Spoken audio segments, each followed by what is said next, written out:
8.1 Similar polygons. Essential question: how are the sides, angles, perimeters, and areas related in similar polygons? Corresponding parts of similar polygons. Corresponding parts are corresponding angles, which are congruent. Every angle in this triangle is congruent to every angle in here. And the ratio of the sides are all the same. So if you compare DE to BA and so on, they all have the same what we call scale factor.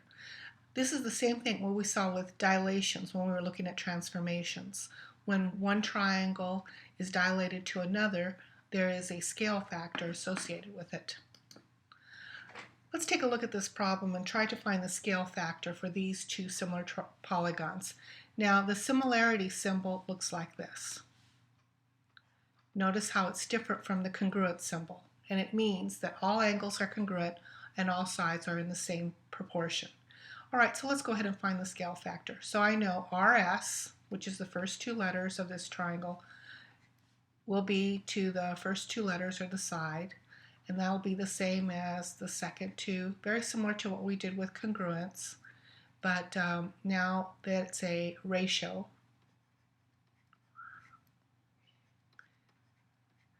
Now the sides are RS, and RS is 20, and XY is 12, ST is 30, and YZ is 18, RT is 25, and XZ is 15. And I want you to notice when we reduce this, this will be 5 to 3, and 6 goes into their 5, 6 goes into their 3, 4 goes into their 5, 4 goes into their 3. They all have the same ratio.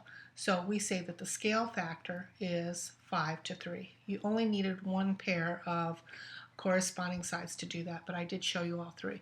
Now all the congruent angles, so I just look at the similarity correspondence, and angle R will be congruent to angle X, angle S is congruent to angle Y, and angle T is congruent to angle Z.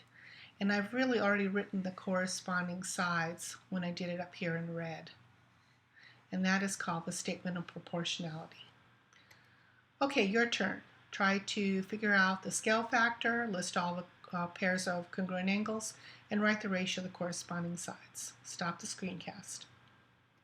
And here is the answer. Here's the statement of proportionality. When I take a look at these letters, the scale factor ended up being to 2 to 3. You really only need one pair to do that once the triangles have been established to be similar. And here are all the congruent angles. Corresponding lengths in similar polygons means that the ratio of two corresponding lengths in the polygons is equal to the scale factor. Okay, so let's take a look at this and try to figure out, using the scale factor, try to figure out X. So we know DE, here's the statement of proportionality. DE is to MN, as EF is to NP, as DF is to MP.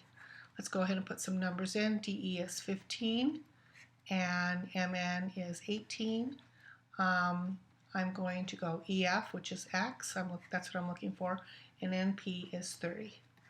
Now there's two ways you can do this. One way is to just cross multiply. So I'll do 15 times 30 is equal to 18x. And then what I like to do is I like to divide both sides by 18. And while I'm doing that, I'm going to reduce. So 6 goes into here 5 times, 6 goes into here 3 times, and I can still do some reducing. 3 goes in here 1 time, 3 goes in here 5 times, and the answer is 25. Another way I like to do it is I like to reduce before I cross multiply.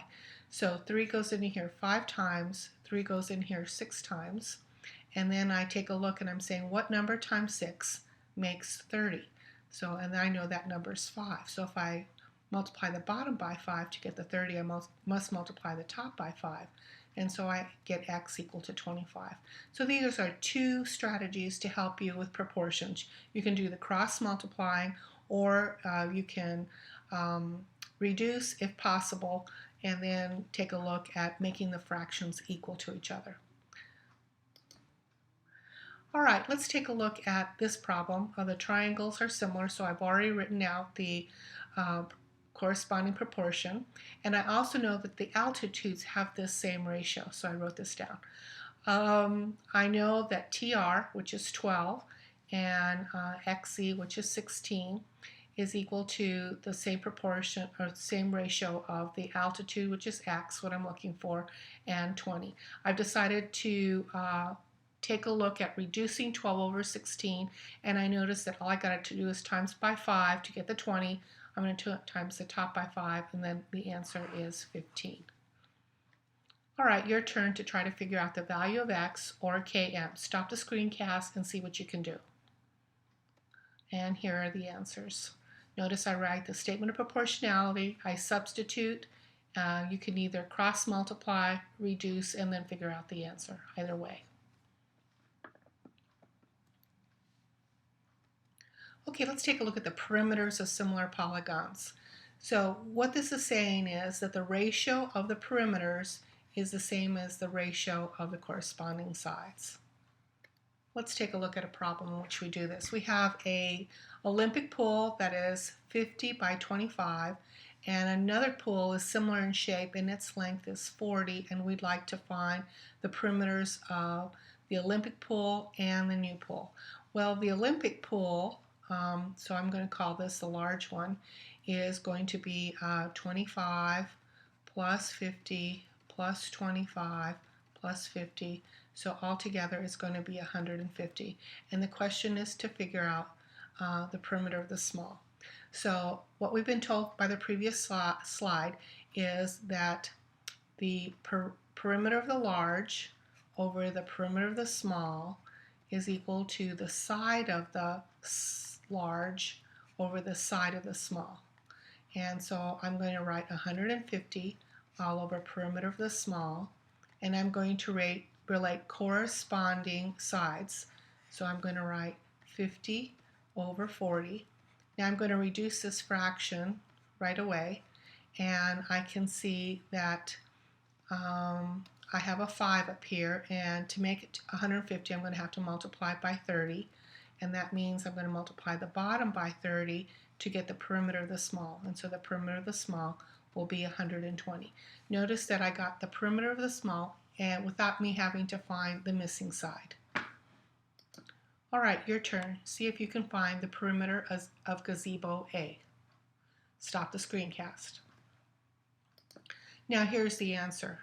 Again, I wrote down what I knew, the perimeter and the side, and I'm relating this side to this side 10.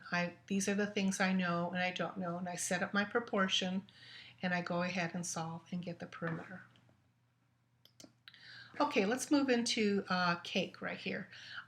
We're taking a look at the top of the cake, and we're taking a look at the ratio of the sides of the top of the cake, the perimeters, and the ratio of the areas. So I can see that the ratio of the sides is side of the large to the side of the small is 3 to 1. So this is 3 times as big as this one, the sides are. Now, if you do the perimeters and you add up all of this and you add up all of this and compare them, 3 to 1, which is what we've been talking about. The question I'd like you to think about is, what do you think the ratio of the areas are? Stop the screencast, make a guess, and then continue. Now, I'm going to multiply the area of 27 times 39, but I'm going to do it in an interesting way. I'm going to say 3 times 9, which is 27, and 3 times 13, which is the 39. And then the area of the small cake is 9 times 13. Now, before multiplying everything out, I'm going to take the 2 3's and pull them out here, so associate them in the front, and then 9 times 13. Now, you're going to see that I can do some reducing. And when I reduce, I'm going to get a ratio of 9 to 1. So the ratio of the areas is not the same as the ratio of the sides or the ratio of the perimeters. In fact, it's the square. And that's what leads us to our next principle, which says that the ratio of the areas is equal to the squares of the ratio of the sides. So take the ratio of the sides and square it, and you'll get the ratio of the areas. Let's take a look at this problem. We want to find the ratio of the area of triangle EFG triangle DEF. So the area of the large over the area of the small is equal to the side of the large over the side of the small quantity squared. That's because we're dealing with area. So this is 36 over area of the small, and area of the large is 10 over 5 squared. So when we reduce this, this is going to be 2 over 1, and then that'll be 4 over 1. So I have 36 over area small equals 4 over 1. And I know that when I multiply the top by 30, not 36, but I have to multiply it by 9, I will get 36, and I'll multiply the bottom by 9. So in other words, these two are equal to each other, and these two are equal to each other. So the area of triangle DEF will be equal to 9. All right, your turn. Go ahead and see what you can do to find the area of LMNP. And here's the answer. Notice how I set up the formula, the ratio, and the proportion, and then I substitute the numbers, do a little reducing, and then go ahead and find my value. In this case, what I had to do is just cross multiply. So I just did a cross multiply to figure out the area of the large. Okay, last problem. We want to decide if these two figures are similar. And the answer is, well, all their sides have the same scale factor, 2 to 3. But they are not similar, and that's because you have to take into account angles as well. Even though they have one angle in common, you would think that maybe you could reflect it and it would look like this. But unfortunately, angle N and angle R right here, these two angles don't necessarily have to be the same. Notice how this angle right here isn't quite the same as this one. All right. So the lesson to be learned here is even though sides are all congruent, you also have to consider angles. Sides have the same ratio. The angles have to be congruent.